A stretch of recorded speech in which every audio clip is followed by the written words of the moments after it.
Attendu pour apporter des éclaircissements à la population sur la gestion des produits alimentaires destinés aux personnes dites vulnérables.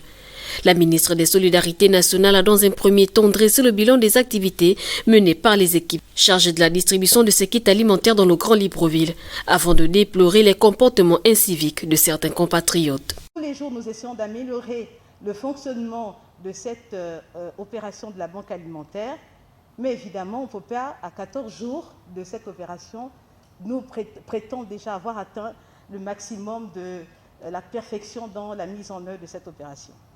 Et je voudrais donc humblement, premièrement, m'excuser auprès de l'ensemble des populations pour le temps que ça prend, mais également rassurer, comme le Premier ministre l'a fait tout à l'heure à sa suite, rassurer que de toutes les façons, tant que nous n'avons pas atteint les cibles qui ont été désignées par le chef de l'État, personne en détresse en situation d'urgence, nous ne pouvons pas arrêter cette opération.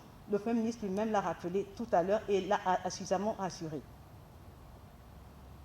En ce qui concerne les kits alimentaires, je vous disais tout à l'heure que 35 000 foyers avaient été touchés, mais en réalité, il y a 30 941 foyers touchés par les bons alimentaires et 4 700 à peu près kits ont été déjà distribués. Et même là, récemment encore, vous avez vu une vidéo qui circulait après un passage au PK7 où, dans un compteur pourvu de 160 kits, Dieu merci, avec les fiches que nous avons élaborées, nous avons pu revenir avec 130 fiches. Donc, facilement, on a pu tracer que ces 30 kits qui ont été vandalisés. Ça aussi, ça relève de l'incivisme. Comment pouvons-nous faire à la fois l'aide sollicitée par le chef de l'État auprès des populations, apporter cette aide-là si nous-mêmes ne sommes pas en sécurité? Le nombre de fois que les équipes ont été séquestrées, je vous le passe.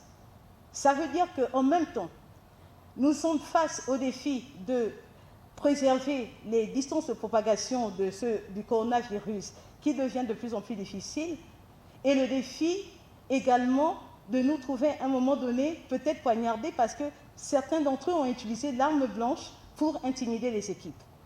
Voici où nous en sommes.